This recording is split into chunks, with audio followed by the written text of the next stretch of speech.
दोस्तों, जब भी हम अपना कंटेंट गूगल एडसेंस के थ्रू मोनेटाइज करते हैं तो हमारे भीतर एक छोटा सा डर बना रहता है और यह डर होता है गूगल के पॉलिसी वायलेशन का।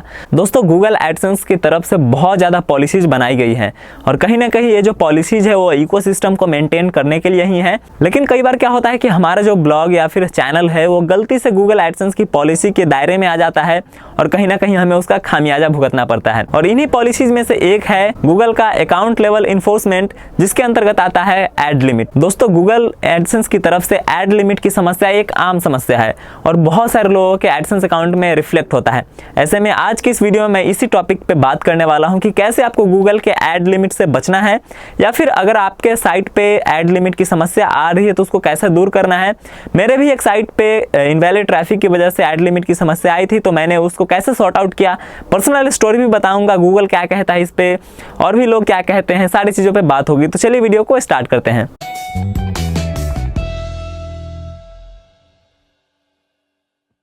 दोस्तों, वीडियो में आगे बढ़े इससे पहले आप सभी से एक बहुत छोटा सा रिक्वेस्ट कि अगर आप इस चैनल पे फर्स्ट टाइम लैंड किए हैं तो इस चैनल को अभी के अभी सब्सक्राइब कर लीजिए, क्योंकि यहाँ पे आपको डिजिटल मार्केटिंग, ऑनलाइन अर्निंग और भी सारी चीज़ों के बारे में डिटेल इन्फॉर्मेशन मिलती रहती है। तो दोस्तों, अब हम बात कर लेते हैं गूगल के पॉलिसी के बारे में, जो कि है एड लिमिट की पॉलिसी। और कहीं ना कहीं हम आप जैसे जो भी ब्लॉगर्स हैं उनके लिए काइंड ऑफ समस्या है। तो सबसे पहले बात कर लेते हैं कि आखिर एड लिमिट होता क्या है। गूगल के पास ओवरऑल 3 तरह के प्लान है आपके साइट पे एड को रोकने का। पहला प्लान है कि अगर आपका कोई भी आर्टिकल किसी पॉलिसी का वायलेशन करता है, मान लो कि आपके किसी आर्टिकल पे DMCA आता है, तो आपके उस साइट के उस आर्टिकल पे ही सिर्फ ऐड नहीं आएगा। तो ये पहला है आर्टिकल या फिर वो URL के लेवल पे इन्फोर्समेंट होता है। दूसरा आता है कि आपका कोई एक पर्टिकुलर वेबसाइट है उसके अंतर्गत आ जाता है और उस पूरे वेबसाइट के किसी भी पेज पे आपको कोई भी ऐड नहीं देखने को मिलता है। तो ये तो हो गई साइट लेवल इन्फोर्समेंट। और एक तीसरा और जो सबसे खतरनाक चीज़ है वो है अकाउंट लेवल इन्फोर्समेंट, और इसी के अंतर्गत आता है एड लिमिट। मतलब अगर एक बार आपके एडसेंस अकाउंट में एड लिमिट लग गया तो एडसेंस अकाउंट में जितने भी वेबसाइट्स हैं उनमें से कहीं भी आपको ऐड जो है शो नहीं करने जा रही है।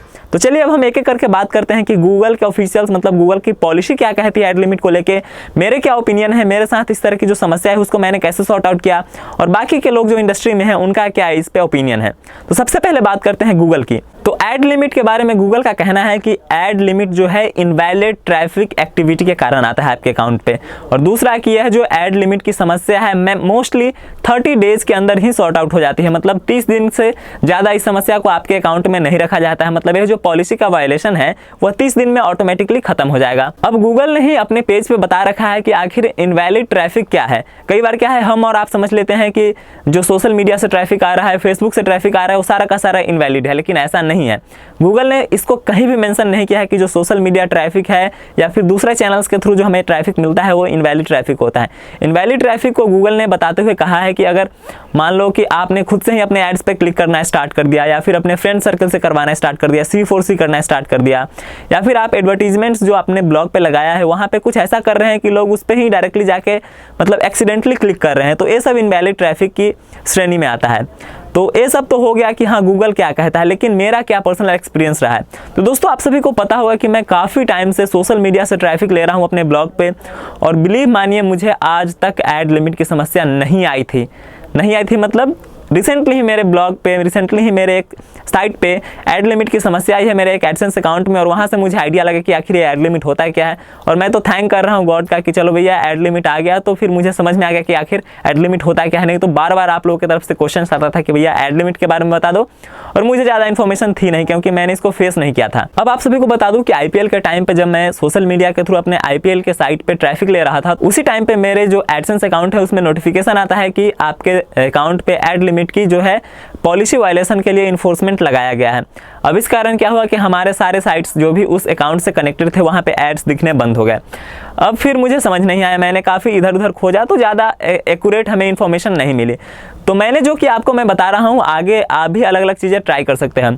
तो मैंने सबसे पहले किया कि मैंने अपने उस चैनल को स्टॉप कर दिया, जिसके कारण मुझे पर्सनली लगा, हालांकि गूगल ने तो ये नहीं बताया था कि आपके साइट पे ऐड लिमिट की समस्या क्यों आई है, मतलब किस चैनल के थ्रू ट्रैफिक जो है इनवैलिड बताया गया है, लेकिन मुझे जो पर्सनली लगा क्योंकि उस टाइम पे मेरे ब्लॉग पे सिर्फ और सिर्फ फेसबुक से ट्रैफिक आ रहा था और वो ही एक मात्र ट्रैफिक सोर्स था, तो मैंने उसको बंद किया और मैंने अलग अलग चैनल्स फिर स्टार्ट किया। मैंने ट्विटर से ट्रैफिक लेना स्टार्ट किया, दूसरे एप्लीकेशंस के थ्रू मैंने ट्रैफिक लेना स्टार्ट किया और थोड़ा बहुत गूगल सर्च से भी ट्रैफिक लेने की कोशिश की। तो यहाँ से मैंने क्या किया कि अपने चैनल्स को डाइवर्ट किया। डाइवर्सिफाई करना बेहद ही इंपॉर्टेंट है कि मैंने उस मेजर ट्रैफिक सोर्स को स्टॉप करके अलग अलग चैनल से ट्रैफिक लेना स्टार्ट किया। फिर धीरे धीरे क्या हुआ कि ऑटोमेटिकली 10 दिन के भीतर ही मेरे उस अकाउंट से एड लिमिट की समस्या जो है वो ऑटोमेटिकली गायब हो गई और वहाँ पे और फिर ऐड वगैरह जो है वो फिर से दिखने लगे। अब ऐसा मुझे एक चीज़ तो यहाँ से समझ में आ गया कि IPL के टाइम पे मेरे ब्लॉग पे जो ट्रैफिक आ रहा था वो रियल में इनवैलिड था। इसलिए था क्योंकि कई बार क्या है कि जब हम अपना कंटेंट शेयर करते हैं फेसबुक पे या फिर दूसरे सोशल मीडिया पे तो हम भूल जाते हैं कि हमें शेयर कहाँ करना है। और एक बात आपको ध्यान से समझना चाहिए कि अगर आपने रेलेवेंट जगह पे शेयर नहीं किया है, अगर आपका स्पोर्ट्स का है और आपने किसी दूसरे टाइप के कम्युनिटी के बीच उसको शेयर कर दिया और वो लोग आपके साइट पे आएंगे, बाउंस बैक होंगे, फिर वहाँ से उनका एंगेजमेंट नहीं रहेगा तो कहीं ना कहीं वो इनवैलिड ट्रैफिक ही माना जाएगा। ऐसे में आप ट्राई कीजिए कि अगर आप सोशल मीडिया पे अगर अपने आर्टिकल्स को शेयर कर रहे हैं तो वो एक अप्रोप्रिएट जगह शेयर हो, एक रेलेवेंट जगह शेयर हो, उससे रिलेटेड वहाँ पे ऑडियंस हो, तभी वहाँ पे शेयर करें। बाकी लोगों के मन में जो डाउट है कि हाँ सोशल मीडिया से ट्रैफिक आने का मतलब है कि एड लिमिट लगता ही लगता है, तो ये बिल्कुल भी गलत है। हर महीने मैं 1 मिलियन से भी ज़्यादा ट्रैफिक जनरेट करता हूँ सोशल मीडिया की तरफ से, लेकिन मुझे आज तक इस तरह की समस्या नहीं आई थी और एक बार आया भी तो मैंने उसको ईजिली हैंडल करते हुए सॉर्ट आउट कर लिया।